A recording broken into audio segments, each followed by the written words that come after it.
Deuteronômio, capítulo de número 6. Deuteronômio, capítulo de número 6.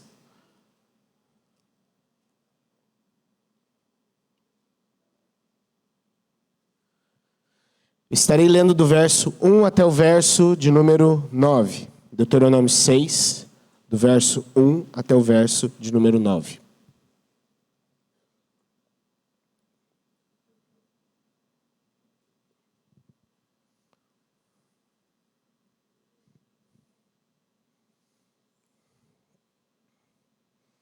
Gostaria que você acompanhasse aí a leitura na sua Bíblia, nesse momento, Deuteronômio 6, de 1 a 9. Se você puder, colocar-se de pé nesse momento. Bom que o sangue circula um pouquinho, dentro desse tempo que você vai ficar aí sentado. Diz assim a palavra de Deus, eu peço que você acompanhe aí a leitura. Estes, pois, são os mandamentos, os estatutos e os juízos que mandou o Senhor, teu Deus, se te ensinassem, para que os cumprisses na terra a que passas para a possuir. Para que temas ao Senhor teu Deus e guardes todos os seus estatutos e mandamentos, que eu te ordeno, tu e teu filho e o filho de teu filho, todos os dias da tua vida, e que teus dias sejam prolongados. Ouve, pois, ó Israel, e atenta em cumprires, para que bem te suceda, e muito te multipliques na terra, que mana leite e mel, como te disse o Senhor Deus de teus pais. Ouve, Israel, o Senhor nosso Deus é o único Senhor. Amarás, pois, o Senhor teu Deus de todo o teu coração, de toda a tua alma e de toda a tua força. Essas palavras que hoje te ordeno estarão no teu coração. Tu as inculcarás a teus filhos e delas falarás assentado em tua casa, andando pelo caminho e ao deitar-te e ao levantar-te. Também te atarás como sinal na tua mão, e te serão por frontal entre os olhos, e as escreverás nos umbrais de casa e nas tuas portas. Somente até aí a leitura do nosso texto. Vamos orar mais uma vez, feche seus olhos, coloque sua vida diante do Senhor. Ó Pai, nós oramos, Deus, ó Pai, a Ti nesse momento, e pedimos que o Senhor fale conosco, que o Espírito Santo do Senhor ministre aos nossos corações, que a palavra do Senhor encontre morada nas nossas vidas. Ó Pai, sejamos por ela instruídos em nome de Jesus. Santo Deus, que o Senhor me use, Pai, como um instrumento nas Tuas mãos. Que eu seja fiel à Tua palavra. Que a Tua palavra, Senhor Deus, ó Pai, seja o centro, ó Pai, do nosso culto, da mensagem, ao que nós oramos, no nome de Jesus. Amém. Amém. Louvado seja o nosso Deus. Nós estamos começando hoje, meus queridos, uma nova série, a série do mês de março. E o título, o título dessa série é a importância da sã doutrina. Nós vamos, ao longo desse mês, observar um pouco isso, o quão importante é a sã doutrina para a vida da igreja. O quão importante é a sã doutrina para o caminhar da igreja, para a história da igreja. Nós precisamos compreender o quão importante é preservar dentro da igreja uma boa teologia. Na verdade, a não preservação de uma boa teologia dentro da igreja, ela faz com que a igreja ela entre em desvios de alguma forma absurdos e tome decisões e posicionamentos igualmente absurdos. Então é muito importante nós observarmos a palavra de Deus e resgatarmos dela os princípios que ela mesma nos ensina. E diante disso, o tema do nosso sermão essa noite, olhando para Deuteronômio, capítulo de número 6, é a teologia começa com Deus. Não é uma invenção da nossa cabeça, não foi porque um dia Lutero ou João Calvino resolveram escrever um monte de livro de mais de 1000 páginas, não é por causa disso. A teologia, ela começa com o nosso Deus. Ela existe por causa de Deus. Se você tem participado das nossas escolas bíblicas pela manhã, você tem aprendido um pouco sobre isso. Teologia é falar sobre Deus. Teologia é você falar sobre Deus para alguém, você está fazendo teologia também. Então tudo começa com Deus. E o nosso texto, ele nos traz ensinamentos muito preciosos sobre isso. Sobre como a gente pode entender esses aspectos que Deus é quem dá o início, é quem mostra e é quem apresenta para a vida do seu povo e para a vida da sua igreja. Mas antes de tudo, antes de entrarmos aqui no nosso texto, eu gostaria de viajar com você um pouquinho para a história anterior a tudo isso que a gente acabou de ler nesse momento. O livro de Êxodo e a história lá do livro de Êxodo, ela marcou a libertação dos hebreus. É uma história que todos nós conhecemos muito bem. É uma história que os nossos filhos conhecem. Na escola bíblica dominical, eles aprenderam sobre isso. Aprenderam sobre a libertação, sobre as 10 pragas, aprenderam sobre o deserto, sobre Moisés abrindo o mar, sobre a coluna de fogo, a nuvem, o maná que caía do céu, as codornizes, aprenderam sobre a água que saiu da rocha, ou seja, toda a história, toda a trajetória de Êxodo marcou profundamente o povo de Deus, os hebreus, e marcou o início da libertação desse povo. Toda a história de Êxodo, tudo aquilo que acontece, depois daquele longo período de escravidão e de servidão no Egito, aquele povo então agora, ali no deserto, estava de fato livre e caminhando para a terra que Deus havia prometido aos seus pais. Com toda certeza, o final da servidão e o início da libertação foram um marco no nascimento de Israel como uma nação, cujo rei é Deus. Se você lê Êxodo, capítulo de número 15, verso 18, Moisés escreve que Deus é o rei daquele povo. Aquele povo tinha um rei e o rei era o Senhor. Então todas as coisas que aconteceram ali, a libertação, a caminhada para a terra prometida, é um marco da nação, do surgimento, do nascimento daquele povo como uma nação. Ainda assim, este povo era uma nação sem terra e sem uma constituição. Não havia ainda uma lei ao qual limitava, ordenava, coordenava aquele povo. E aquele povo ainda não tinha a sua terra. Eles ainda não haviam pisado na terra que Deus havia prometido a seus pais. Mas ali já estava nascendo uma grande nação. A constituição desse povo, ainda em Êxodo, ela foi feita lá no Sinai. Nós conhecemos a história. Moisés sobe no Sinai. E ali Deus dá a Moisés diretrizes, normas, leis, mandamentos, para que ele então ensinasse aquele povo, e aquele povo então cumprisse cada uma daquelas leis, cada um daqueles mandamentos, ali no Sinai. Então ali a Constituição ela começa a nascer, a Constituição ela começa a surgir, e Moisés então se torna, ele age naquele momento como um intermediário, como um mediador entre o rei, que é Deus, e o povo, que eram os hebreus recém-libertos. E Moisés ali intermediando toda a situação, toda a história, ouvindo a lei de Deus, apresentando aquela mesma lei para aquele povo e para aquela nação.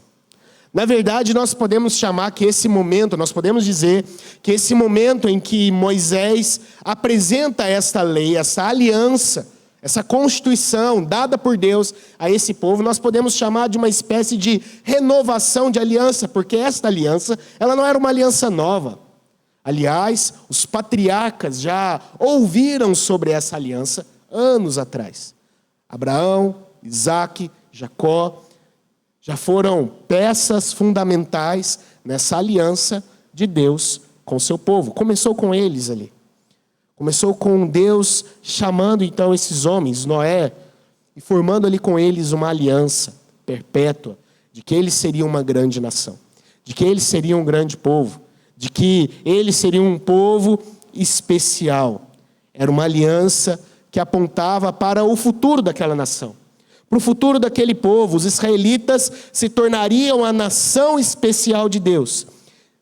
E o que era requerido então desse povo? O que era requerido então desses hebreus? Qual era a parte da aliança desse povo? O que cabia para esse povo obedecer e cumprir? O texto é muito claro, a palavra de Deus é muito clara. A cláusula da aliança para Israel era obediência. Eles deveriam obedecer à vontade de Deus. Eles deveriam obedecer à lei de Deus. Era o que era requerido deles. Eu faço a aliança, Está aqui os meus estatutos, vocês vão ser o meu povo, eu serei o rei de vocês. E vocês precisam cumprir e obedecer às minhas leis. Deus era o rei, havia resgatado para si mesmo aquele povo do Egito. O povo que tudo devia a Deus, teria de se submeter a ele em uma aliança de amor estabelecida com Deus e aquele povo. E eles agora, já com a sua constituição em mãos, caminhavam para a sua terra prometida. Terra que havia sido prometida a seus pais. Essa é a história antes de Deuteronômio. Porém, quando nós chegamos dentro do nosso livro, dentro do livro de Deuteronômio, nós estamos falando de eventos que aconteceram anos depois de toda essa história que eu narrei aqui agora. Quando nós lemos os eventos descritos em Deuteronômio, nesse livro, eles vão ocorrer no final do período mosaico, ou seja, no finalzinho da vida de Moisés. E instantes, ou dias, ou meses, ou anos antes, bem próximo da entrada desse povo na terra prometida. Então toda a história de Deuteronômio, toda a narrativa de Deuteronômio, ela se dá dentro desse espaço de tempo. Final da vida de Moisés e a quase entrada na terra prometida. Tudo que você vai ler dentro desse livro foi escrito dentro desse espaço. Provavelmente ali perto dos desertos de Moabe foi quando e onde Moisés escreveu esse livro. Perto ali do local onde ele iria morrer, onde o bastão seria passado para Josué e o povo iria então atravessar o Rio Jordão. Então é bem próximo dessa região onde Moisés escreve aquilo que você acabou de ler nesse momento. O texto então, ele começa, o livro de Deuteronômio é interessante que ele começa no verso 1 até o verso 4, capítulo 1 até o capítulo de número 4, com Moisés estabelecendo todo esse período de tempo. Sabe esse período que eu acabei de dizer? Perto da sua morte, quase na entrada ali da terra prometida. Então Moisés, nos primeiros 4 capítulos, ele enfatiza para o povo hebreu, para o povo de Israel, esse momento. Olha, nós estamos passando por um momento crucial. E é interessante que ele traz esse contexto histórico aqui para o seu texto, para que tudo aquilo que acontecesse agora com esse povo ficasse bem claro. Eles estão chegando em um momento crucial da história deles como nação. Por isso Moisés faz questão de relatar todo o período histórico que eles estão passando nesse momento. Porque é muito importante. Gravem esse dia, gravem esse horário, gravem esse mês. Não se esqueçam desse momento. Por isso Moisés escreve todo o período histórico, ocupando ali os 4 primeiros capítulos de Deuteronômio. O presente diante deles era importantíssimo. A história passada foi toda orientada por Deus, porém agora mais do que nunca a obediência era necessária. Eles estavam entrando numa terra diferente, pessoas diferentes, novos povos, pagãos estavam ali ocupando toda aquela terra de Canaã. E eles estavam para adentrar. Então Deus diz: vocês precisam obedecer a minha lei, a minha vontade, na terra que vocês estão indo. Que isso fique bem claro para vocês. Que isso fique marcado na história de vocês. Esse momento é crucial. Se a obediência era necessária até aqui, agora mais do que nunca, ela é necessária. Vocês precisam me obedecer. Vocês precisam olhar para a minha lei. O 5º livro de Moisés, queridos, então, em suma, trata dessa renovação de aliança. Aquela aliança que foi feita lá no Monte Sinai. Anos depois agora, Moisés, ele reafirma essa aliança no coração daquele povo. Ele traz essa aliança de volta ao coração desse povo, reafirmando ponto a ponto dessa aliança. Entendendo, fazendo aquele povo entender que Moisés nada mais era do que um mediador. E de que o líder do povo judeu nunca deixou de ser Deus. Ele era apenas um mediador. Se você ler o capítulo 5, do verso 22 até o verso de número 24, Moisés deixa isso muito claro. Eu sou apenas um mediador. O nosso líder, o nosso rei é Deus. Então aquele que assumir o meu lugar, ele vai simplesmente continuar exercendo um papel de mediador. Deus é o nosso líder. Deus é o nosso rei. Nós somos povo dele. Então, todo esse livro é Moisés trazendo novamente esses ensinamentos ao coração daquele povo, daquelas vidas que estavam ali diante dele. Então, o livro ele traz essa estrutura bem interessante. Um panorama histórico do capítulo 1 até o capítulo 4. Depois nós percebemos Moisés conclamando o povo a obedecer a Deus, capítulo 5, verso 1 a 5. Depois nós vamos perceber ele reafirmando os 10 mandamentos, versos 6 a 21 do capítulo 5. Depois ele demonstrando o papel dele na história do povo, verso 22 até o verso de número 33. E aí nós chegamos, então, no nosso texto, onde ele mostra o ponto mais importante da lei de Deus para aquela nação e para aquele povo. Eu gostaria, queridos, de destacar algumas coisas interessantes aqui no nosso texto e depois trazer algumas aplicações para as nossas vidas. O nosso texto ele está ligado ao capítulo 5, verso 31. Se você ler o capítulo 5, verso 31 de Deuteronômio, diz o seguinte: Tu, porém, fica-te aqui comigo, e eu te direi todos os mandamentos, e estatutos, e juízos, que tu lhes hás de ensinar, que cumpram na terra que eu lhes darei para possuí-la. Então há uma ordem aqui para Moisés. Moisés, você vai ficar aqui. Eu vou passar para você estatutos, ordenanças e juízos que você vai transmitir ao povo, para que eles venham cumprir lá na terra que eles estão indo. E o capítulo de número 6, verso 1, o texto começa: Estes, pois, são os mandamentos, estatutos e juízos que mandou o Senhor, o teu Deus, que se ensinasse a vocês e que vocês cumprissem na terra para onde vocês estão indo. Então Deus diz a Moisés: fica aqui que eu vou te passar uma lista de coisas para você ensinar esse povo. E o nosso texto começa: pessoal, Deus passou aqui uma lista e eu vou ler para vocês agora, para que vocês obedeçam, aprendam e cumpram a vontade de Deus. O nosso texto, então, ele está intimamente ligado com o capítulo 5, verso de número 31. Deus diz a Moisés: há mandamentos para que você ensine ao meu povo. Há estatutos para que você ensine ao meu povo. Há juízos para que você ensine ao meu povo a serem ensinados. Então ele passa a dizer tudo o que ele precisava a dizer para aquele povo. O objetivo do ensino da lei por parte de Moisés era para que aquela nação tivesse uma vida de temor diante de Deus. Temor é a mesma coisa que reverência.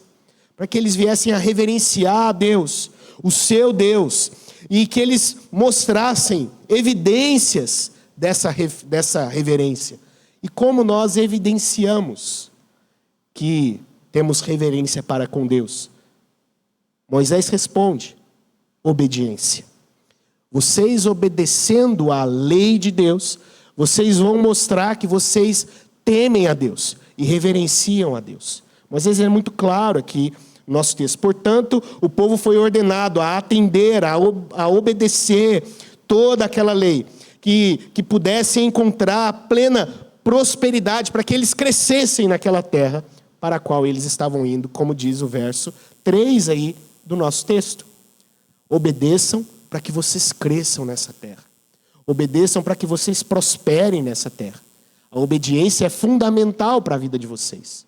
Vocês precisam se atentar. Do verso 4 até o verso de número 9, o texto continua com aquilo que nós até falamos hoje pela manhã, que nós chamamos de Shema. A Shema é uma oração litúrgica, lida em reuniões e cultos judaicos. É uma oração que ela é lida várias e várias vezes durante o ano. E Moisés descreve, e essa oração então ela é lida e relida por muitos e muitos dias. Ela contém aquilo que deveria ser chamado de a verdade fundamental para aquele povo. Está aí do verso 4 até o verso de número 9. E ela também, além de mostrar a verdade fundamental, ela mostra também o dever fundamental daquele povo para com essa verdade. Então perceba, a Shema ela mostra a verdade fundamental para aquela nação, mas mostra também o dever fundamental para aquele povo, para com o seu Deus. Perceba o que diz aqui, então, a Shema, a verdadeira e fundamental, a verdade fundamental, que é mostrada dentro desta oração é a natureza única de Deus. Veja o verso de número 4. Ouve Israel, o Senhor nosso Deus, Ele é o único Deus. A primeira verdade fundamental é esta. É quem é o nosso Deus. Quem é esse Deus que nos libertou dessa terra? Quem é esse Deus que nos trouxe até aqui, que está nos guiando para essa terra prometida? Ele é o único Deus. E ao mesmo tempo mostra lá no verso de número 5 qual é o dever fundamental daquele povo. Verso 5. Então agora vocês irão amar, pois, o Senhor, o teu Deus, de todo o teu coração e de toda a tua alma. Então perceba, a Shema, ela tem 2 pontos importantes. Primeiro ponto, mostrar quem é Deus. Segundo ponto, mostrar agora a relação desse povo com esse Deus, de amor. Vocês vão amar esse Deus com todo o seu coração, com toda a sua força e com todo o seu entendimento. Ambos esses pontos, eles são levados em conta lá no ensino de Jesus também. Jesus vai repetir isso lá em Marcos capítulo 12, verso 29 a 30. Ele vai repetir isso também lá em Mateus 22, verso de número 37. Ele vai repetir isso em Lucas 10, verso de número 27. Ame o Senhor teu Deus com todo o teu coração. Entenda que Ele é o único Deus. Algumas questões importantes dentro dessa oração saltam aqui aos nossos olhos. O primeiro é a natureza de Deus, verso 4. Ouve Israel. Interessante que capítulo 6, verso 1, ele vai começar igualzinho. Capítulo 5, verso 1 também. É Moisés chamando o povo para que venha ouvir a Deus. Ouça o que Deus está falando com vocês. Moisés está deixando, não sou eu, não é a minha vontade, mas é Deus falando agora com vocês. É Ele quem está falando, o nosso Deus. Ele continua. É o único Senhor. Aqui, queridos, se fundamenta o ponto central de toda a doutrina monoteísta dos judeus. Se você estava aqui hoje pela manhã, nós analisamos, eu falei um pouquinho sobre civilizações antigas. E essas civilizações antigas, romanas, gregas, eram politeístas, tinham vários deuses, vários e vários deuses. Dentro das civilizações antigas que existem, os judeus são os primeiros a se posicionarem, a mostrarem uma fé monoteísta em um único e verdadeiro Deus. Eles se destacam, então, em meio a todo esse panteão de deuses que havia. Os judeus, então, entram com seus escritos, com suas canções, com sua fé em um único e verdadeiro Deus. Então essa doutrina, ela traz implicações grandiosas para esse povo. As canções dos judeus retratam esse único Deus. A teologia dos judeus para aquele povo retrata esse único Deus. Esse Deus que é um só, que mostra todo o seu poder. Dizendo que quando esse Deus fala, ninguém pode contradizê-lo. Ele é o único Deus. Verso de número 5, ainda dentro da Shema, ele diz: amarás, pois, o Senhor teu Deus.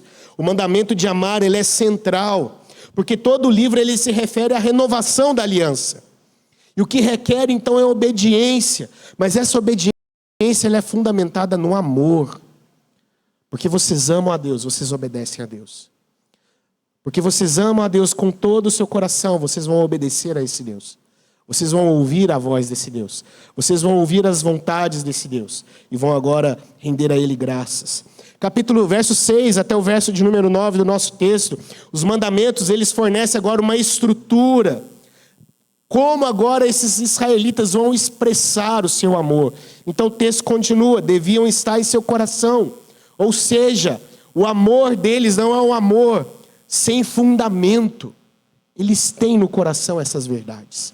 Eles conhecem essas verdades, eles receberam essa verdade. Então agora essa fundamentação vai conduzir eles numa obediência. Não é uma obediência cega, não é uma obediência como um salto no escuro, não. entrou no coração desse povo. Se tornou o fundamento para a vida desse povo. Por isso agora eles obedecem a Deus. Porque eles entendem, eles compreenderam qual é a vontade desse Deus. Essa obediência, ela não é uma questão de legalismo formal, mas é uma resposta baseada na compreensão da vontade de Deus. Não é simplesmente algo legal, formal, não. Nós compreendemos, porque compreendemos, amamos, porque compreendemos e amamos, obedecemos. É isso que o texto nos diz. Eles também mostram, o texto também nos mostra que dentro desse caminho de vida colocado aí pelos mandamentos, eles ao mesmo tempo descobriram a maneira como o amor de Deus era expresso. Como o amor de Deus era mostrado a eles. Eles precisavam então agora transmitir aos seus filhos, repetir aos seus filhos, ensinar os seus filhos. Os mandamentos deviam ter um tema de conversa. Enquanto vocês andam, enquanto vocês caminham, de dia, de noite, expresse essas verdades. Expresse esses ensinamentos. Assim precisava ser transmitida toda a vontade e toda a verdade de Deus.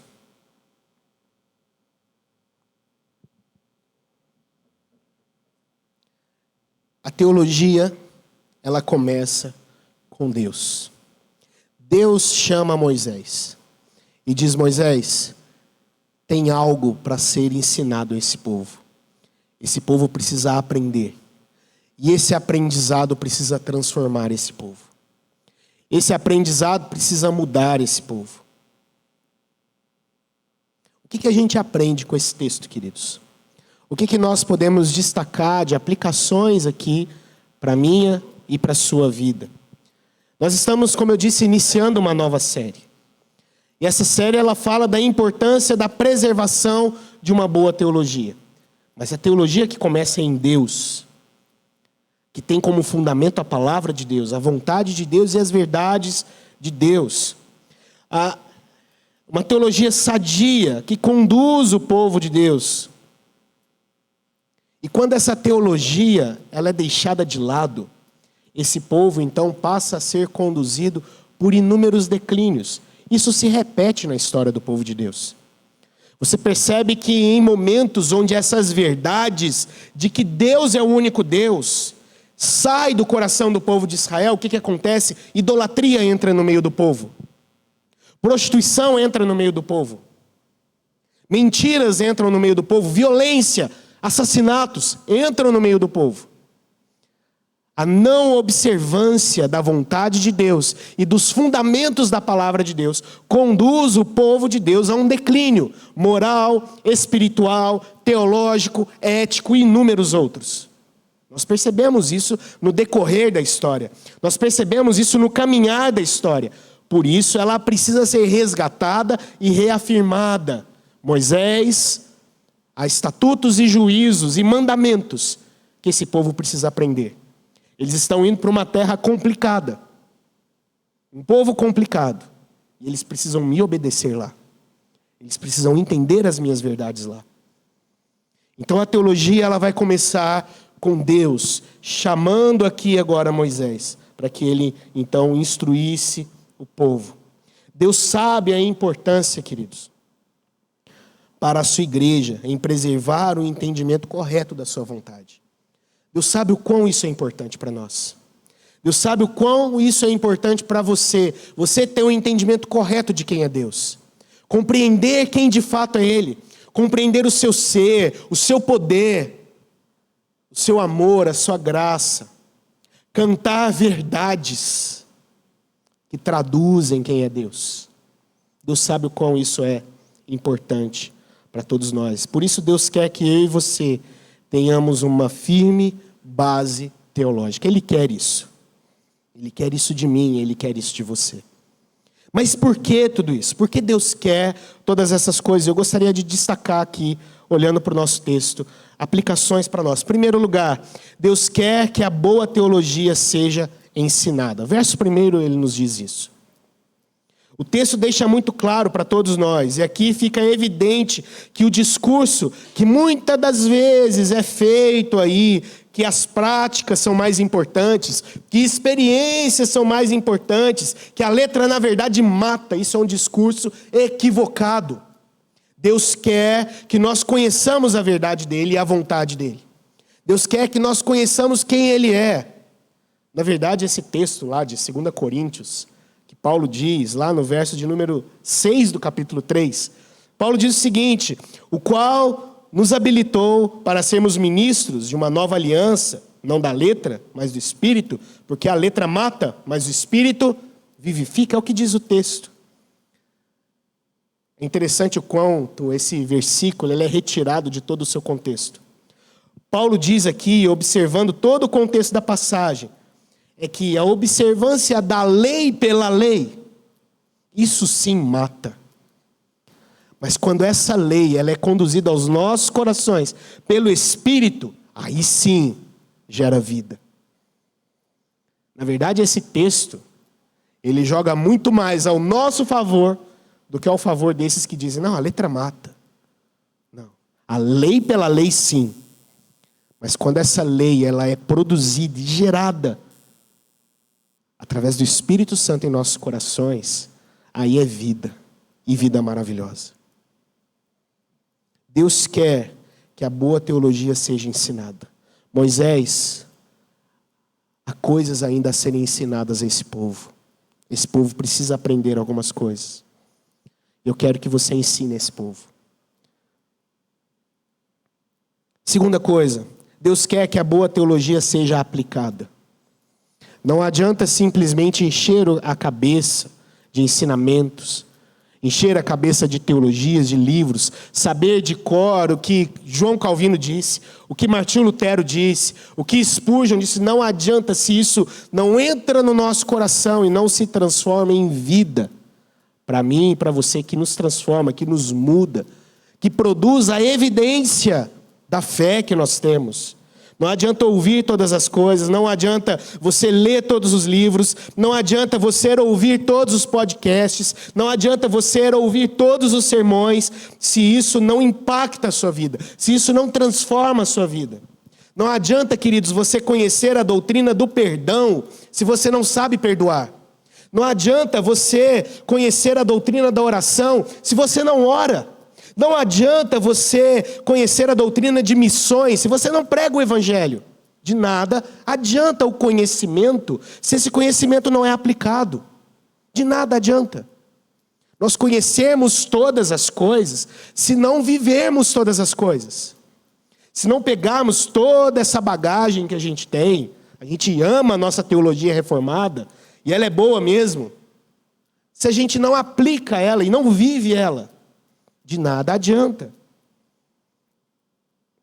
Não adianta você conhecer a doutrina da providência de Deus e você viver uma vida tentando resolver os seus próprios problemas, com as suas forças, com os seus meios, e não descansar em Deus. De nada adianta. Deus quer que a teologia boa seja ensinada, mas Ele quer que essa teologia seja aplicada. Moisés, ensine para que eles obedeçam à minha vontade, na terra que eles estão indo. Eu quero que eles vivam isso lá, que eles aprendam isso lá. Terceira coisa que nós percebemos no nosso texto. Deus quer que a boa teologia nos conduza a uma vida de obediência. Verso 2 até o verso 3. A obediência é a parte visível da nossa fé. C.S. Lewis ele diz algo interessante. Ter fé em Cristo, ele diz, significa, é claro, tentar fazer tudo o que Ele diz. Não haveria sentido em você dizer que você confia em uma pessoa, se você não aceita sequer o conselho dessa pessoa. Não faz sentido. Você dizer que confia em Deus, se você não aceita as ordens desse Deus. Não faz sentido. A obediência é a parte visível da nossa fé. Quarta coisa, Deus quer que a boa teologia nos mostre quem Ele é de fato. Ele é o seu Deus, o único Deus, diz Moisés. A teologia boa, a teologia verdadeira, ela mostra quem é Deus. Assim como foi para Israel, através da teologia, conhecemos mais a fundo o nosso Deus. Conhecemos o seu ser, os seus atributos. Querer não conhecer teologia é a mesma coisa que dizer para Deus, falar assim, Deus, o que eu sei do Senhor já basta. Estou satisfeito. Não quero mais. Dizer não para a teologia é a mesma coisa que dizer isso para Deus. Chega, Deus, o que eu sei aqui está bom. O que eu já aprendi está bom. Vou viver com isso. Vou viver com isso. Sendo que a Bíblia diz que o nosso Deus, ele é uma fonte inesgotável de vida e de conhecimento para todos nós. Quinta verdade que nós aprendemos aqui nesse texto. Deus quer que a boa teologia nos leve a um amor profundo por Ele. Verso de número 5. À medida que eu me aprofundo em Deus, que eu conheço mais desse Deus, eu passo a amar esse Deus, mais e mais. Por isso o texto diz, amarás, pois, o Senhor teu Deus, de todo o teu coração. Vocês amam a Deus porque vocês estão conhecendo mais e mais Ele. Quanto mais você conhece dEle, mais você ama Ele. Quanto mais você sabe sobre Ele, mais você quer amá-lo. É isso que o texto nos ensina. Então Deus quer que esta boa teologia nos leve a um amor profundo por Ele. Que você venha amar a Deus com mais força, com mais vigor. Sexta coisa, Deus quer que a boa teologia fundamente a nossa vida com suas verdades. Conhecer a Deus, as suas verdades, nos leva a uma fé fundamentada. Nós cremos porque compreendemos e entendemos e conhecemos a Deus. A minha fé, ela não é vazia, mas a minha fé, ela tem um grande fundamento. O apóstolo Pedro, ele certa vez escreveu na sua primeira carta, capítulo 3, verso de número 15, que há pessoas que vão se voltar para você e vão querer saber a razão da sua fé. Por que você crê? Por que você tem essa esperança? E Pedro diz que eu e você precisamos estar prontos a responder todo aquele que pedir a razão da esperança que há em nós. Por que você tem essa esperança? Nós precisamos nos aprofundar em Deus, para que essa nossa esperança seja cada vez mais fundamentada nele e no conhecimento dele. Deus quer que a boa teologia fundamente a nossa vida com as suas verdades. E por último, queridos, Deus quer que a boa teologia faça parte da sua vida e da sua família. Ele quer isso.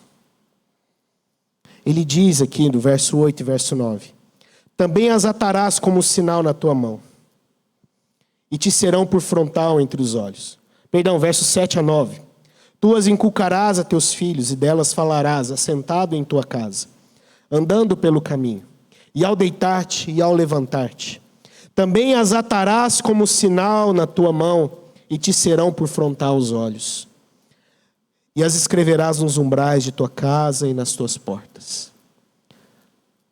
Deus quer que a boa teologia faça parte da nossa vida e da vida da nossa família. Ela precisa estar com você aonde quer que você esteja. Ela precisa estar na tua casa. Ela precisa estar presente lá na tua casa, na tua vida. Aqui, a ideia desse atar na tua mão, no meio dos teus olhos, é para que as suas ações sejam influenciadas por essas verdades, pela palavra de Deus, por essa boa teologia. Tudo que você faz. E o texto também nos diz que precisa ser ensinada às nossas famílias. E aqui ele fala dos nossos filhos. Nós precisamos entender, queridos, que é direito dos nossos filhos conhecerem a Deus. E é dever nosso como pais em ensinar quem é Deus aos nossos filhos. Nós, como igreja, cremos na doutrina da aliança. Nós cremos nisso. Nós defendemos essa doutrina. E a doutrina da aliança, ela coloca o ensinamento dos nossos filhos sobre a responsabilidade dos pais. Se você é membro dessa igreja, ou fez a sua profissão de fé numa outra igreja presbiteriana do Brasil, você prometeu ali, diante da igreja, em ensinar o seu filho a ler. Para que depois você lesse com ele a Bíblia, a palavra de Deus. Você prometeu ensinar os seus filhos a verdade do Evangelho. Para que depois eles, quando adultos, continuassem caminhando nessas verdades. É direito dos nossos filhos conhecer a Deus. E é dever nosso ensinar quem é Deus para os nossos filhos. Talvez você se pergunte como isso deve acontecer então. Como é que isso deve acontecer então? Com o passar do tempo, beber uma água.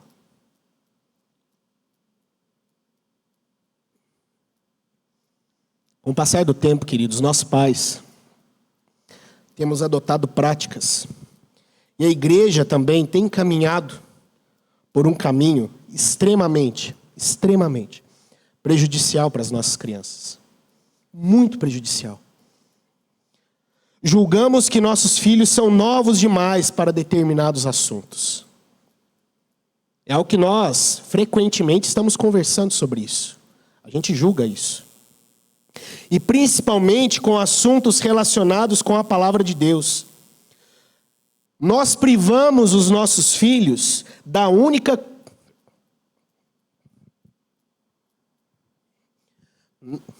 Nós privamos os nossos filhos da única coisa que pode salvar a vida dos nossos filhos. Quando nós rejeitamos esse grande propósito que há para mim e para você. A igreja, vergonhosamente, tem caminhado por isso.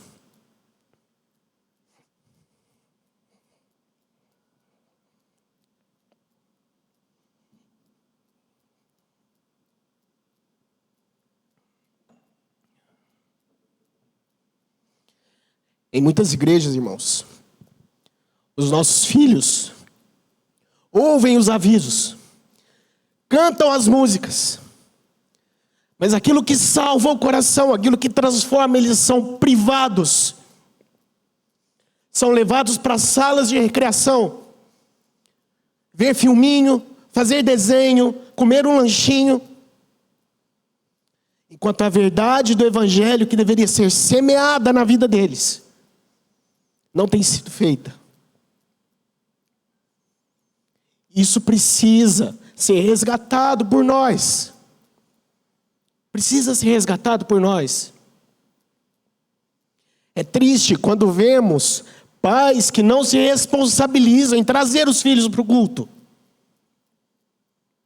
É triste isso. É vergonhoso, porque mostra que nós não temos esse compromisso que um dia prometemos diante de Deus. É vergonhoso.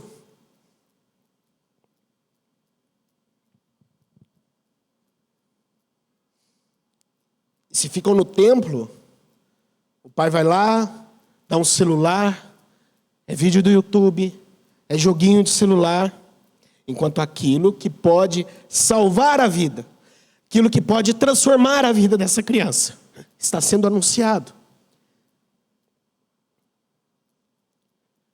Mas existe um problema, queridos, que eu e você ainda não nos atentamos. O mundo, a cultura ao nosso redor, você pai, você que vai ser pai um dia, a cultura ao nosso redor não trata as nossas crianças como se elas fossem crianças. Não tratam. Seus filhos estão expostos, os meus filhos estão expostos a um linguajar obsceno, a um linguajar inapropriado, logo cedo para a vida deles. A cultura não leva em conta a idade do seu filho. Ela não leva. A propaganda quer moldar o consumo do seu filho. A mídia, ela se preocupa em transformar o vocabulário do seu filho. As músicas não se preocupam, e perdão tocar em assunto delicado, queridos, mas precisa ser falado. As músicas cantadas por aí afora não se preocupam se o corpo da sua filha está preparado para uma relação sexual. Não se preocupam com isso. E nem se essa relação sexual está feita fora do casamento, como é prescrito pela palavra de Deus. As músicas cantadas não estão nem aí para isso.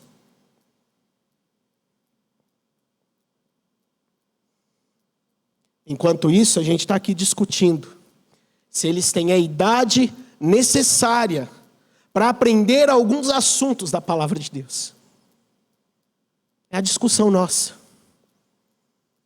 Será que eles estão prontos? Será que eles estão maduros o suficiente para ouvir algo tão denso? Essa revista aqui, nossa, é um assunto tão pesado. Será que eles estão prontos para isso? É a nossa discussão, enquanto o mundo lá fora não está nem aí para a idade dos seus filhos. Nem aí. Qual que é o resultado disso, queridos? Dessas nossas escolhas. O resultado é na juventude, ao se depararem com essas verdades, ao se depararem com a palavra de Deus sendo anunciada, o que acontece? Desinteresse. Desinteresse. Vão crescer jovens, adolescentes, desinteressados com a palavra do Senhor. Desinteressados com o culto, desinteressados com a pregação, desinteressados com a teologia. É isso que vai acontecer. A linguagem deles agora é outra. Já passou. Aquele tempo perdido que a gente ficou discutindo se deveria ou não, passou. Agora é um desinteresse. E o que a igreja vai fazer agora? O que nós vamos fazer, queridos? Com esses jovens, adolescentes, desinteressados. O que a gente faz? Talvez a discussão agora é, quem sabe se a gente pintar essa parede de preto? Quem sabe se a gente trocar o púlpito por uma prancha? Quem sabe se a gente aumentar o volume? Quem sabe se a gente jogar aqui uma fumaça, luz colorida? Quem sabe se a gente arruma aí um pregador descolado que fale a língua desse povo? Quem sabe gere interesse no coração desses jovens e desses adolescentes?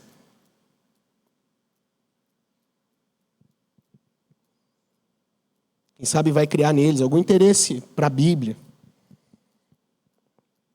A Bíblia que sempre foi deles, desde quando eles eram crianças. Em todo momento, na história do povo de Deus, as crianças nunca foram privadas das verdades das Escrituras. Nunca foram. A Bíblia era lida diante de homens, mulheres, velhos, crianças, estrangeiros. Era lida diante desse povo. Durante o período dos puritanos, as crianças tinham privilégio nos cultos, a sentar nos primeiros lugares. Se você lê, queridos, a história dos puritanos, se você lê a bibliografia dos puritanos, como Jonathan Edwards, John Owen, você vai ver que no tempo deles, a média de conversão de uma pessoa acontecia entre os 6 e 8 anos de idade.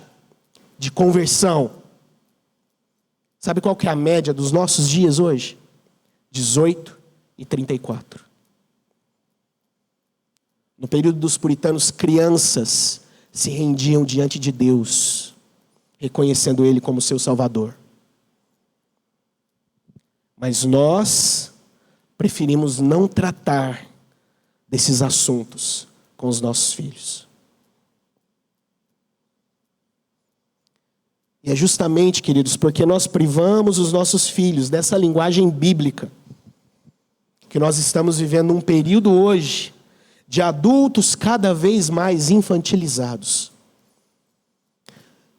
Nós estamos vivendo um período hoje de adultos que não querem assumir responsabilidades. O que nós, talvez como igreja, possamos viver, e eu falo nós como igreja presbiteriana, é de daqui talvez a alguns anos, nós não termos uma nova geração de presbíteros, diáconos, pastores. Porque são adultos que cresceram infantilizados. Não estavam acostumados desde cedo com a linguagem bíblica e com a responsabilidade de se voltarem para Deus. Queridos, que nós possamos entender que Deus quer que a boa teologia faça parte da sua vida e da vida da sua família. Que Deus tenha graça de nós. Que Deus tenha misericórdia de nós, em nome de Jesus Cristo. Que nós possamos romper essa bolha, em nome de Jesus. Que nós possamos pregar o Evangelho para os nossos filhos.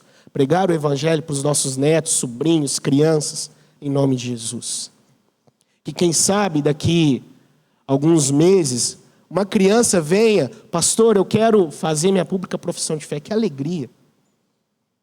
Uma criança com a certeza, convicta da sua salvação em Cristo Jesus. Que alegria para nós. Que Deus nos abençoe em nome de Jesus Cristo. Que Deus fortaleça-nos como igreja em nome de Jesus Cristo. Que Ele encha o seu coração dessa boa teologia que transforma, que muda, que leva você a viver uma vida de amor a Deus. Que essa teologia esteja na sua vida e na sua casa, em nome de Jesus Cristo. Amém? Vamos colocar de pé nesse momento.